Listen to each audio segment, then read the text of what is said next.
इस कहानी की शुरुआत में हमें एडम नाम का एक बायोलॉजिस्ट दिखाया जाता है जो कि नए नए पेड़ पौधों पर रिसर्च किया करता है और इसीलिए एडम अपनी पत्नी और अपने बेटे को लेकर आयरिश नाम के एक छोटे से गांव में रहने के लिए जा रहा है, जिस गांव के चारों तरफ घना जंगल है। पर सरकार इस जंगल को अपने फायदे के लिए काटना चाहती है, मगर इस गाँव में रहने वाले ज्यादातर लोग इस जंगल को काटने पर राजी नहीं थे और इसीलिए सरकार चाहती थी कि एडम यहाँ कुछ दिन रहकर इस जंगल पर रिसर्च करे ताकि पता लगाया जा सके कि किन पौधों को काटना सही होगा। खैर, अब एडम अपनी वाइफ को घर छोड़कर अपने बेटे के साथ पेड़ों का सैंपल लेने जंगल में पहुंच जाता है। वह जिस भी पेड़ को चेक कर रहा था उस पर क्रॉस लगा रहा था ताकि उसे याद रहे कि किन किन पेड़ों का वह सैंपल ले चुका है। पर इसी दौरान एडम का डॉग किसी चीज पर भौंकते हुए घने जंगल में चला जाता है। पर जब एडम अपने कुत्ते को ढूंढते हुए उसके पीछे जाता है तो उसे जंगल के बीचों बीच एक पुराना टूटा हुआ घर दिखाई देता है, जिस घर के अंदर एडम को एक मरा हुआ हिरन दीवार के साथ अजीब तरीके से चिपका हुआ मिलता है, जिसे देखकर एडम बहुत हैरान हो जाता है क्योंकि उस हिरन की बॉडी से एक काले रंग का लिक्विड बह रहा था। एडम उस लिक्विड का सैंपल लेकर अपने पास जमा कर लेता है। दूसरी तरफ एडम की वाइफ अपने नए घर की साफ सफाई कर रही थी, जिस दौरान उसने विंडोज पर लगी लोहे की जालियां भी निकाल दी थीं। इतने में इसी गांव का एक लोकल आदमी कॉलम अपने बेटे के साथ वहां आ जाता है। कॉलम एडम की वाइफ से कहता है कि तुम इस घर में नहीं रह सकती क्योंकि यह जगह बहुत खतरनाक है, तुम्हें कम से कम अपने बेटे के बारे में तो सोचना चाहिए। जिस पर क्लेयर कॉलम से कहती है कि मेरे पति घर पर नहीं है, आप इस बारे में उनसे बात करना। कॉलम क्लेयर की यह बात सुनकर वहां से चला जाता है। अब इसके बाद रात के समय जब एडम घर आया तो क्लेयर ने कॉलम की कही हुई बातें उसे बताईं, लेकिन एडम क्लेयर से कहता है कि शायद कॉलम को हमारा यहाँ आना अच्छा नहीं लगा, इसलिए वह हमें डराने की कोशिश कर रहा है कि हम यहाँ से चले जाएं, पर जब तक मेरी रिसर्च कंप्लीट नहीं हो जाती हम यहीं रहेंगे। अब इसके बाद एडम अपने साथ लाया वही ब्लैक कलर का लिक्विड चेक करने लगता है। तब एडम को पता चलता है कि इस लिक्विड में मौजूद सेल्स अपने साथ वाले पार्टिकल्स को भी अपने जैसे ब्लैक लिक्विड में बदल रहे हैं, जिसे देखकर एडम सोच में पड़ जाता है क्योंकि यह सब उसे काफी अजीब लग रहा था। तभी एडम की वाइफ घबराई हुई आती है और एडम से कहती है कि हमारे बच्चे के बिस्तर के पास एक काले रंग का अजीब सा लिक्विड गिर रहा है। लेकिन जब एडम कमरे के ऊपर बने एक गराज में देखने जाता है तो वहां उसे कोई लिक्विड पड़ा नहीं मिलता, जिसके बाद वह वहां से नीचे आकर किचन में खाना बनाने में व्यस्त हो जाते हैं। जिस दौरान उन्हें ऊपर से बेटे के रोने की आवाज सुनाई देती है तो वे भागकर कमरे की ओर जाते हैं, लेकिन आगे से किसी ने कमरा अंदर से लॉक किया हुआ था। पर एडम जोर से दरवाजा खोलकर जब अंदर दाखिल होता है तो उनका बेटा रो रहा था और विंडो का शीशा भी टूटा हुआ था, जिसे देखकर एडम को सीधा सीधा गांव के लोगों पर ही शक हो जाता है। इसीलिए वह जल्दी से पुलिस को अपने घर बुला लेता है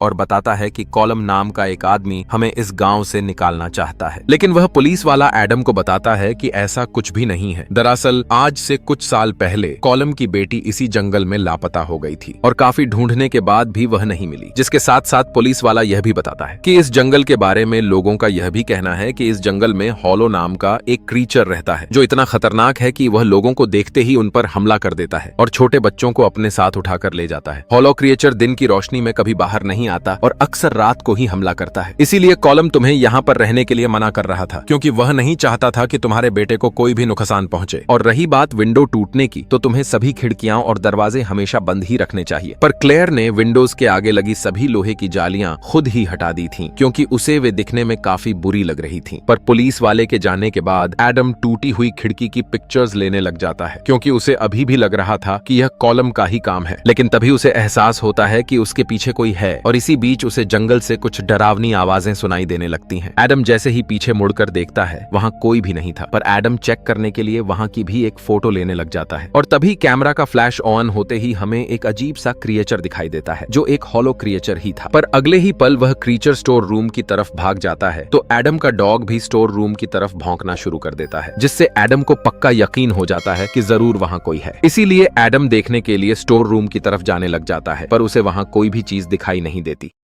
जिसके बाद एडम अगली सुबह अपने बेटे को लेकर मार्केट जा रहा था तो रास्ते में वहां के लोकल लोग एडम को काफी अजीब तरीके से देख रहे थे। दरअसल एडम मार्केट पहुंचकर अपनी टूटी हुई विंडो को रिपेयर करवाने आया था, लेकिन शॉप ओनर कहता है कि तुम्हारा घर जंगल के काफी करीब है तो तुम कांच की विंडो मत खरीदो, उसका कोई फायदा नहीं, जिसके बदले तुम्हें लोहे की विंडो लगानी चाहिए जिसे कोई भी तोड़ न सके। अब एडम शॉप ओनर की बातें सुनते सुनते वहां से विंडो का सारा सामान लेकर निकल पड़ता है क्योंकि एडम का घर जंगल के बिल्कुल बीचों बीच था, इसलिए पूरा रास्ता रास्ता सुनसान था। और तभी एडम की कार अचानक से रुक जाती है, जिसे चेक करने के लिए एडम बाहर आकर जब कार का बोनेट खोलता है तो उसे वहां वही ब्लैक कलर का लिक्विड पड़ा दिखाई देता है। एडम आसपास देखता है, पर इस घने जंगल में उसकी मदद करने के लिए कोई भी नहीं था। अब वह गाड़ी को ठीक करने के लिए उसमें से टूल बॉक्स निकालता है, पर तभी कोई पीछे से उसे धक्का देकर कार की डिक्की में बंद कर देता है। अब एडम का बेटा तो गाड़ी में मौजूद था, जिसे अब एडम डिक्की से बाहर निकलकर बचाना चाहता था, पर तभी उसे लगता है कि कोई उसकी कार की विंडोज तोड़ने की कोशिश कर रहा है, तो वह अपनी पूरी कोशिश करता है ताकि वह बाहर आ सके। दूसरी तरफ क्लेयर जब घर की सफाई कर रही थी तो उसे अपने बेटे के कपड़ों में भी वही ब्लैक रंग का लिक्विड चिपका मिलता है, पर उसे लगता है कि शायद उनका डॉग इसे अंदर ले आया होगा, तो वह उसे इग्नोर करते हुए साफ कर देती है। पर तभी एक बार फिर वहां कॉलम आ जाता है और क्लेयर से कहता है कि मैं तुम्हें एक लास्ट वार्निंग दे रहा हूं, तुम अपने पति को लेकर यहां से चली जाओ। लेकिन क्लेयर कुछ कह नहीं पाती, तो कॉलम वहां पर एक किताब रखकर वहां से चला जाता है। दूसरी तरफ एडम कार की सीट फाड़कर कार के अंदर चला जाता है, जहां उसका बेटा अभी भी रो रहा था। एडम अपने बेटे को उठाकर गले लगाता है, जिसके बाद वह उसे उठाकर गाड़ी से बाहर आ जाता है, जहां वह देखता है कि किसी ने उसकी कार पर खतरनाक स्क्रैचेस डाल दिए हैं, जिसे देखकर एडम बहुत डर जाता है और सीधा घर की तरफ दौड़ लगा देता है, क्योंकि उसका घर यहाँ से थोड़ी ही दूरी पर था। अब घर पहुंचकर एडम सारा मामला क्लेयर को भी बताता है, जिससे अब दोनों को कॉलम की कही हुई बातों पर यकीन होने लग गया था। जिसके बाद एडम अपने हाथ में गन रखकर बाहर देखने लगता है, पर तभी सारे घर की लाइट चली जाती है और इसके साथ ही वहां से क्रीचर्स के चिल्लाने की आवाजें आने लग जाती हैं। एडम अपने हाथ में गन पकड़े पूरे घर में देखने लगता है कि कहीं कोई घर के अंदर तो नहीं घुस आया हो। जिसके बाद क्लेयर एडम को कॉलम की दी हुई बुक दिखाती है, जिसमें इस जंगल के बारे में बहुत कुछ लिखा हुआ था, जिसे पढ़कर एडम को यकीन हो गया था कि जरूर कॉलम सच ही बोल रहा था।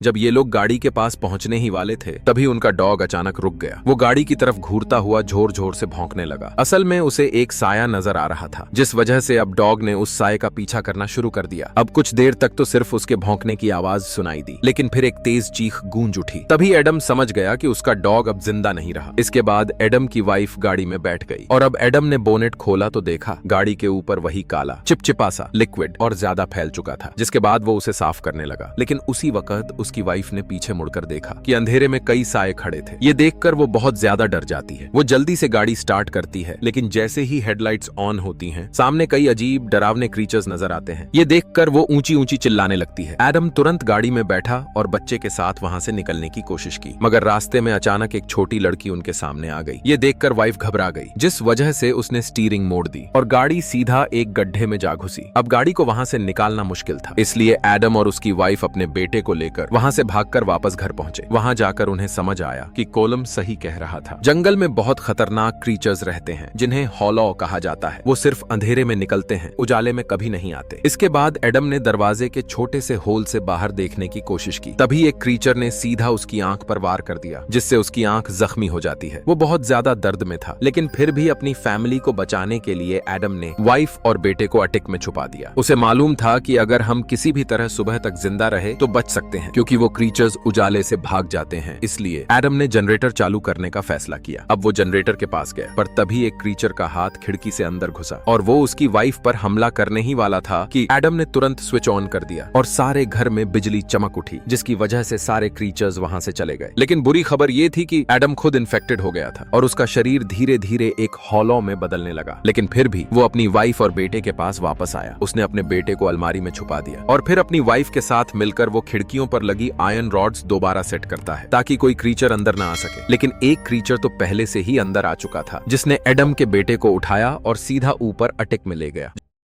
जब एडम उसे बचाने के लिए ऊपर गया तो हॉलो ने उस पर अचानक हमला कर दिया, जिस वजह से एडम नीचे गिरा और बेहोश हो गया। उसकी वाइफ ने जब ये देखा तो वो तुरंत अपने बेटे को बचाने के लिए भागी। अब तक क्रीचर ने बच्चे को जंगल के बुशेस में ले गया था और जब एडम की वाइफ ने देखा तो उसका बेटा पानी में बह रहा था। वो बिना सोचे समझे नदी में कूद गई और मुश्किल से उसे बचाकर वापस घर लाई। वापस आने के बाद उसने एडम से कहा, इसके कपड़े बदल दो। लेकिन जैसे ही एडम ने उस बच्चे को देखा वो हैरान रह गया। उसने धीरे से कहा, ये हमारा बेटा नहीं है, हेलोस ने धोखा दिया है। उसकी वाइफ समझ नहीं पाई और बोली, तुम्हें ऐसा लग रहा है क्योंकि तुम खुद इन्फेक्टेड हो। तभी एडम ने एक कील उठाई और बच्चे के सिर के पास रखकर बोला, मुझे अपना असली चेहरा दिखाओ। तभी उसकी वाइफ ने एडम पर हमला कर दिया, लेकिन एडम ने उसे दूर धक्का दे दिया। अचानक वो बच्चा अपने असली रूप में बदलने लगा, लेकिन ये रूप सिर्फ एडम ही देख सकता था। एडम की वाइफ को अब भी लग रहा था कि एडम इन्फेक्टेड हो गया है, जिस वजह से वो ये कह रहा है। अब वो एडम को स्टैब करती है और अपने बेटे को लेकर सीधा कॉलम के घर पहुंचती है। कॉलम उन्हें देखकर गुस्सा हो गया, बंदूक तानकर बोला, तुम दोनों यहाँ से चले जाओ, तुम लोगों में से कोई भी इन्फेक्टेड हो सकता है। इधर एडम धीरे धीरे एक हेलो में बदल रहा था। उसका जिस्म काला पड़ रहा था, आंखें चमक रही थीं। लेकिन तभी उसे एक बच्चे के रोने की आवाज सुनाई दी। वो आवाज उसे गहरे जंगल के अंदर एक कैव तक ले गई। अंदर कई हॉलो क्रिएचर्स थे और कॉलम की बेटी भी, जो अब खुद एक हेलो बन चुकी थी। उसके हाथ में एडम का असली बेटा था। एडम ने उसे पुकारा, मुझे मेरा बेटा वापस दो, लेकिन वो मना कर देती है। सारे हॉलोज उस पर टूट पड़ते हैं, पर एडम के हाथ में आग की मशाल थी और वो उनके लिए जहर जैसी थी। उस वक्त भी एडम के अंदर थोड़ा इंसान बचा था, इसलिए वो खुद आग से नहीं डर रहा था। दूसरी तरफ एडम की वाइफ अपने बेटे को लेकर जंगल में भाग रही थी। चारों तरफ हॉलोज थे। वो अपने कैमरा का फ्लैश बार बार चलाकर उन्हें दूर रखती है। तभी एडम वहां आया अपने असली बेटे के साथ। उसने कहा, तुम्हारे पास जो बच्चा है वो सिर्फ हेलोस का जाल है। उनका मकसद था हमारे असली बच्चे को ले जाना। वाइफ पहले नहीं मानती, लेकिन एडम उसे समझा लेता है। इतने में एक बड़ा हॉलो क्रिएचर सामने आता है और उस पर हमला करता है। एडम उसे मार गिराता है, लेकिन खुद भी जख्मी हो जाता है। उसकी वाइफ असली बच्चे को लेकर भाग निकलती है। तभी सूरज निकलने लगता है और सब हॉलोस रोशनी से झलकर अपनी कैव्स में लौट जाते हैं। एडम जमीन पर पड़ा था, वो मर चुका था, और वो बच्चा जिसे वाइफ लेकर भाग गई थी, जब धूप पड़ी तो जलकर राख बन गया। तब उसे समझ आया एडम सही था। उसके हाथ में अब जो बच्चा बचा था वही उसका असली बेटा था। इसके बाद वाइफ अपने घर वापस गई और उसकी आंखों में आंसू थे, एडम की यादों में डूबी हुई। रात ढलने से पहले वो अपने बेटे के साथ वहां से निकल गई। अब आखिरी सीन में जंगल दिखाया गया, जहां लोग फिर से पेड़ काट रहे थे। उन पेड़ों के अंदर वही काला इन्फेक्शन था जो इंसानों को हेलो में बदल देता है। और इस तरह कहानी एक खामोश लेकिन खतरनाक अंजाम के साथ खत्म होती है।